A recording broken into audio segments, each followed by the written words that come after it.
Hello, everyone from Chelsea Fan TV. I hope you're all doing very, very well. Welcome back to another Chelsea news video. I'm back in England, back home from America, and extremely jet lagged.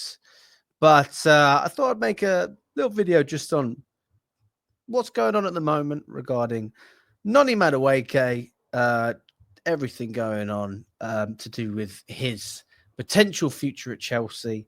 Maybe even Arsenal. Mohamed Kudus as well, obviously. Leslie Ugochukwu, a couple of players in the fold, including Ethan Nwaneri as well from Arsenal. So let's dive into it. Smash the like button if you haven't already, and subscribe if you want to help support the channel. Now, it's been reported that Arsenal have approached Noni Madueke. They approached him. And they offered him some contract terms, a 5-year contract. And he said yes. Noni Madueke said yes to Mikel Arteta's project. Now it's just about Madueke, whether Chelsea can reach an agreement with Arsenal. Madueke will be gone. He's a player that Chelsea value. But at the same time, we are open to selling at the right price. We still haven't had a bid from Arsenal as it stands. But based on what we've been hearing, there's a slight difference in valuation, about £10 million in terms of, the difference in terms of valuation. Now, Chelsea are expecting about £50 million for Noni Madueke. It remains to be seen, whether Arsenal will do a deal at that price. But I think that really what they're looking at is about 40 million. So it just depends if Chelsea or Arsenal are willing to be flexible. Now, we know that we need to raise 60 million pounds in player sales in order to meet the requirements of UEFA. That won't be an issue. We've got a lot of players that we can sell. We can easily recoup those funds. On top of the fact, I presume that our success in the Club World Cup is going to help us in terms of FFP, PSR, everything within that landscape. So if we ended up winning against Fluminense and then also winning in the final, does that kind of negate the fact that we need to sell players because we're generating all this profit from the Club World Cup anyway? So, let me know if you know the answer to that. But I presume it probably would. But that being said, always good to offload a player for a profit, especially if it's a player that you don't really value that much, that you don't really care about if he leaves. And for me, Noni Madueke is one of those players.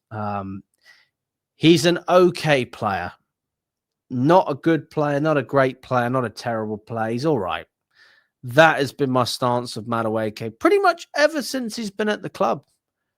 It's fine. I don't hate him. I don't love him. Just one of those players that, to be quite frank, we sold for a profit. And that's about as much memory as I have of him. I mean, the hat-trick against Wolves was funny, wasn't it? But this isn't a player that I really have an awful lot of a connection to as a Chelsea fan. I don't feel particularly connected to him. And I think that a large proportion of Chelsea fans will feel the same. I mean, based on Maresca's comments about Madueke and the whole situation, he said, obviously, if a player doesn't want to be here, then I don't want him at Chelsea. And it seems like he was talking about Madueke at that particular moment. And the fact that Madueke has accepted a move to Arsenal says as much as we need to know. The fact that you're even negotiating at this time, well, we've got the Club World Cup on, you are directly involved in this competition, but yet you are still willing to accept contracts, agreements with Arsenal. Tells me as much as I need to know about Madueke's motivations, as much as I need to know about him as a player and his mentality. He is not cut out for Chelsea. He's not got the mentality. He's not really shown that he has the ability on a consistent basis. And I think he'll be perfect for Arsenal, because he's going to be a squad player ultimately. Based on what we're hearing, he's not going to lose any money in terms of salary. You can't be going to Arsenal for game time because you got Saka, you got Martinelli. He doesn't start ahead of either of those players. But if there was to be an injury in one of those two, then you could see Madueke potentially slotting in and making an impact. Now, this transfer is extremely interesting. By the way, I think that Madueke is worth about 45 to 50 million. And I think that's a deal that we could accept. I think 40, you're being a little bit lenient. 45 is fair on both sides. 50 is great for Chelsea. I think that we'll probably, find Arsenal meeting in the middle at 45. That's my prediction on this transfer. But it's a really interesting saga as well, though, because it's not just Noni Madueke that's involved. It's Ethan Nwaneri from Arsenal. Now, for those of you who don't know, Ethan Nwaneri he's a very young player. He's 18 or 19 years old, and he's broken into the Arsenal squad. And he's been fantastic. He's been very, very good, but his minutes have been limited. And he is reluctant to sign a new deal at Arsenal without being guaranteed regular playing time. Now, the reality of this is that obviously Arsenal aren't willing to do that. Otherwise, he would have done it. Maybe they've changed their stance. I'm not entirely sure. But as it stands, they're not willing to do it. And that opens the door for a club like Chelsea to beat every competitor, whether you're Barcelona, Real Madrid. I think this is where Chelsea are good at snapping up these young players. And we're starting to build a track record for it as well, is showing that we will develop talents and give them a genuine chance of being able to play consistently for us. In a system which a lot of players like, having the ball, maintaining possession, you get lots of opportunities to make things happen under Maresca with that style. Whereas if you were playing in a more defensive setup, obviously you're going to be asked to do different things. So I think there's a number of things that players, especially wingers, find attractive about the way Chelsea set up. But most importantly, the fact that there is a genuine opportunity, not just for progression long term, but the idea of being able to play pretty much straight away in the first team on a regular basis. And I can appreciate that that's a priority for any player, but especially when you're as talented as Ethan Nwaneri, then you can understand it. And if Madueke comes into Arsenal, then if I'm Ethan Nwaneri right now, I'm not signing that contract. Arsenal clearly don't trust me if they're signing Madueke, but then refusing to give me guarantees of playing time within a contract. So that's my stance on that. And I do think that that's a realistic deal that could happen. I think if Madueke goes to Arsenal, there's a good chance that Chelsea are one of the main contenders to sign Ethan Nwaneri.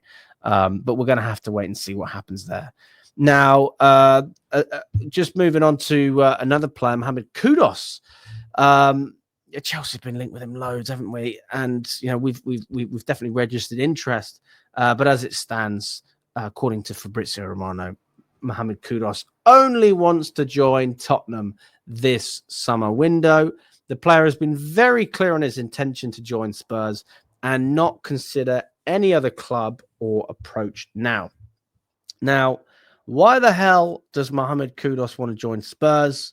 And he's not even thinking about other clubs. Why is he so clear on joining Tottenham? And I think the answer is pretty clear, especially when you compare it to Chelsea. He knows that he is going to play week in, week out. He knows that he's got a good manager in Thomas Frank. He's got a clear progression on West Ham, if we're being totally honest. And I think that generally things are aligned for him to do well at Tottenham. He's going to be the replacement of Heung-min Son. And the pressure is just different. Okay. It's a pressure where you can perform individually at Spurs without having, necessarily having to win trophies every single season. Whereas at Chelsea, I don't think that anyone can guarantee starts. Obviously, at this moment in time, you'd probably say yes. But then you have to think about who are we competing against? You've got Pedro Neto. You've got Esteval, who've just brought in. João Pedro, a new signing. We currently have Madueke, Tariq George. There's so many different options up top. Cole Palmer sometimes plays out wide. So there's no way to guarantee that Mohamed Kudus is going to get the minutes he wants at Chelsea. And I think that is why it's more likely that he'll end up going to Tottenham, which makes perfect sense. I can't say I'm happy about it, but I understand it. And that's how I feel about that. And honestly, I think from the player side, I think it's probably the best thing for Mohamed Kudus as an individual, just to get regular game time. I can understand it from that sense. And then just finishing off, a player who we haven't seen playing for Chelsea this season, but he was the dark horse in pre-season, Leslie Ugochukwu. There were links with Valencia looking to take on the midfielder with a loan deal, but Chelsea are not accepting loan proposals for Leslie Ugochukwu. Permanent move only. That is the only deal that Chelsea will accept at this moment in time. Loan deals are a no-go. So if they're not offering straight cash and a permanent transfer, it will not happen. And that is Chelsea's stance. Obviously, as we mentioned earlier, with UEFA, Chelsea need to raise some cash, which we can do through the Club World Cup still and potentially the sale of Noni Madueke. But it wouldn't hurt to make some profit on Ugochukwu as well. I don't think we will be making a profit because we spent quite a bit on him, over 25 million. But listen, if we can recoup our funds, I think that would be ideal. But I think we'd probably make a loss on this one, to be quite frank. So if we're willing to suck it up, fair enough. Otherwise, I think you really do need to just put him back out on loan. But then you've got Chilwell and Sterling and Chukwuemeka, all these other players on higher wages. Do you keep them? So tough decisions coming up for Clearlake.